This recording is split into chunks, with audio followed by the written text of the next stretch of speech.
Cihideng dulu awalnya sebelum tahun 80-an itu rata-rata masyarakatnya bertani.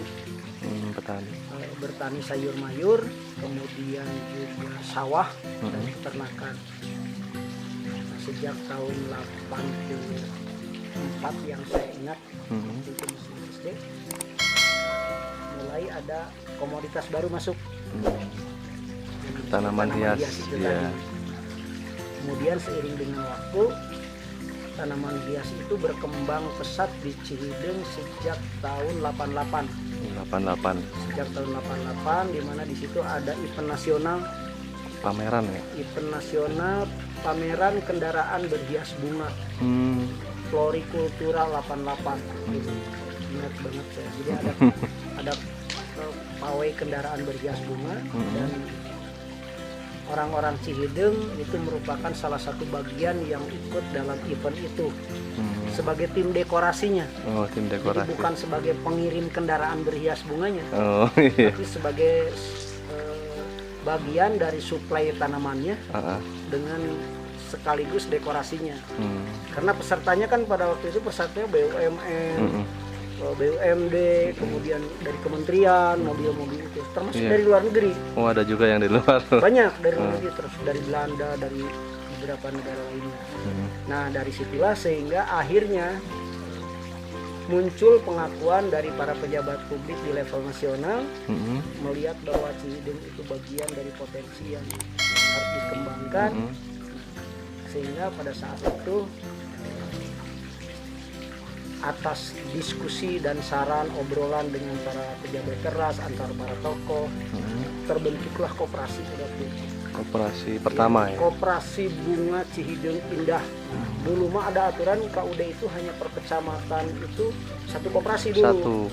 Nah, sehingga satu-satunya koperasi pertama di Cihideng itu adalah KUD Bunga Cihideng Indah. Yang dalam perjalanannya hari ini KUD Bunga Cihideng Indah itu sudah tidak ada.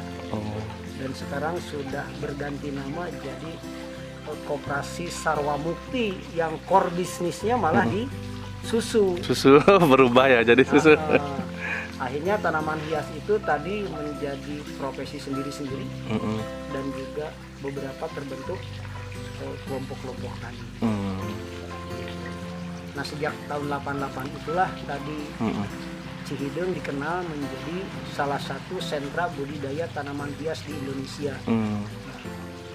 Yang akhirnya sejak tahun kurang lebih mungkin pasca reformasi lah. 98 ya? Iya. 98. Jadi sejak tahun 90 itu sendiri Cihideng mulai dikenal oleh banyak banyak komunitas gitu. Banyak orang dari berbagai daerah, baik itu instansi pemerintahan, swasta yang mau acara-acara menjelang MPP gitu. Dari sekolah-sekolah yang kunjungan, pelatihan ke sini. Nah, sehingga secara tidak terdefinisikan dari undang-undang terbentuklah sebuah sebutan yang lekat dengan Cihideng Wisata Bunga. Yang sampai hari ini pengertian Cihideng Wisata Bunga itu tidak bisa dijelaskan. Karena Cihideng Wisata Bunga itu nama itu terbentuk dari keindahan seluruh kawasan, di mana hampir 90% lebih dari penduduknya budidaya tanaman hias. Nah, sehingga dengan kearifan lokal budidaya tanaman hiasnya inilah Cihideng disebut wisata bunga. Nah, bukan seperti wisata dalam konsep umum yang disebut dengan kawasan wisata itu satu tempat berwisata, ada kelengkapannya, ada tiketnya dalam satu titik, kira-kira seperti itu. Nah, tapi kalau Cihideng Wisata Bunga, sebuah kawasan tanaman hias, di mana kalau dulu lekat dengan nama Sentra Budidaya Tanaman Hias Desa Wisata Bunga Cihideng, Kabupaten Bandung Barat. Kalau hari ini menurut saya nama itu sudah harus sedikit bergeser. Kenapa? Nah, Karena hari ini Cihideng bukan hanya sebagai sentra budidaya tanaman hias, tapi Cihideng merupakan sentra dagang tanaman hias. Tempat juga berkumpulnya para praktisi, gitu, ahli-ahli dekorasi, ahli-ahli taman, gitu, perusahaan-perusahaan tanaman hias. Maka lebih cocok kayaknya Cihideng hari ini namanya menjadi sentra tanaman hias. Jadi seluruh hiruk pikuk berkaitan dengan tanaman hias sendiri. Sentra bisnis ya. Sentra bisnis, dia ada produk, ada tempat produksinya, ada tempat dagangnya, ada kantor-kantor para ahli landscape-nya. Nah, itulah gambaran umum Cihideng secara keseluruhan. Iya. Bahkan di tahun 90-an masih zamannya Pak Harto pada waktu itu, salah satu tokoh Cihideng namanya Dr. Anas Ganda Suganda, sempat dia menjadi pemuda pelopor tingkat nasional karena dia mampu menggerakkan ekonomi masyarakat, kemudian hanya bermodalkan mulung tanaman-tanaman dari kota yang dipangkas, yang tidak bermanfaat, kemudian dibawa ke Cihideng, kemudian dibudidayakan menjadi sebuah bentuk baru, jadi tanaman hias yang memiliki nilai jual yang cukup tinggi. Nah, itu sekilas tentang Cihideng. Walaupun mungkin kurang lebihnya ada mungkin dari beberapa praktisi lain yang bisa menambahkan. Saya sendiri sebenarnya di tanaman hias itu sudah dikenalkan oleh orang tua sejak tahun 80-an. 80-an. Orang tua juga udah mulai. Ya, sejak tahun 80-an saya ingat benar bahwa saya pada waktu itu masih SD kelas 5, kelas 6. Jadi kalau sebelum sekolah itu dulu, karena salah satu media tanam yang digunakan pada waktu itu humus dari daun-daun bambu yang jatuh, maka sebelum sekolah itu dulu saya biasa ngambil daun-daun yang jatuh dulu ke kebun. Oh, belum pakai yang kulit padi itu, Meran? Belum. Nah, karena pada waktu itu kebun-kebun bambu masih banyak, kemudian sebagai petani tanaman hias pada waktu itu masih sedikit, tidak lebih mungkin dari 10 keluarga lah.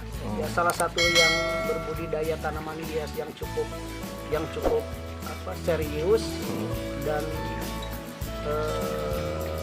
kalau bahasa kirinya profesional lah. Ya, saya satu keluarga dan saya masih kecil pada waktu itu. Jadi sebelum berangkat sekolah ngambil dulu daun bambu yang kemudian pulang sekolah ngebantu orang tua. Dulu tidak ada pot. Pakai apa? Plastik. Jadi pakai apa medianya?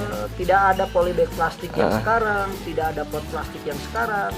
Dulu hanya menggunakan yang awalnya itu media pot yang dibuat dari bambu. Oh, dari bambu. Jadi kalau saya pulang sekolah itu nggak bikin ini, bikin pot dari bambu itu, dilipat-lipat sehingga bentuknya seperti pot. Namanya dulu karanjang namanya. Karanjang. Nah, jadi si bunga-bunga itu dulu di karanjangan. Medianya menggunakan daun bambu. Potnya pun karanjang dari daun bambu. Nah, setelah terbentuknya koperasi, muncullah inisiatif tadi. Kalau karanjang mau bisa partai besar, ribuan, apalagi puluhan ribu, apalagi ratusan ribu seperti sekarang. Maka pada waktu itu muncullah tadi generasi kedua, plastik. Tahun berapa itu yang munculnya, Pak? Ya mungkin itu sekitar 92-an. 92 baru pakai yang plastik ya? Ya, mungkin 92-an lah ya. Tepatnya saya tidak terlalu pas nih. Bahkan di awal-awal itu plastik itu tidak seperti sekarang. Kalau sekarang itu plastik itu bentuknya sudah duduk gitu ya. Iya. Sudah ada. Nah, dudukannya. Ya sudah duduk gitu. Iya. Kalau awalnya nggak gitu, karena awalnya plastik yang digunakan plastik kilauan yang suka bisa dipakai makanan. Pakai gula segitu. Jadi dicangregan kita. Iya. Dicangregan gitu. Baru dipotong, dicangregan, baru dipotong plastik meteran gitu. Iya, betul. Dicangregan gitu. Generasi berikutnya kerjasama dengan pabrik baru yang plastik yang ada lipatannya ke bawah sehingga jadi duduk gitu. Iya, yang polybag itu ya. Iya. Polybag. Nah, baru generasi berikutnya baru tadi ada pot. Macam-macam sekarang ya. Itu sejarah. Jadi, sangat tidak bersinggungan dengan latar belakang pendidikan. SD, SMP, kemudian saya melanjutkan SLA, masuk ke STM jurusan elektrokomunikasi. Terus saya juga kuliah jurusan juga digital komputer. Oh, betul. Tapi karena tadi yang lekat identitas bisnisnya tadi dari kecil kenal budidaya tanaman hias. Dari orang tua ya. Iya, tanaman hias. Sehingga ya ujung-ujungnya saya lebih banyak concern di bisnis seputar tanaman hias. Jadi penerus bisnis keluarga ya kira-kira. Terima kasih sudah menonton. Jangan lupa like, subscribe, dan komen. Sampai jumpa di video selanjutnya. Bye-bye.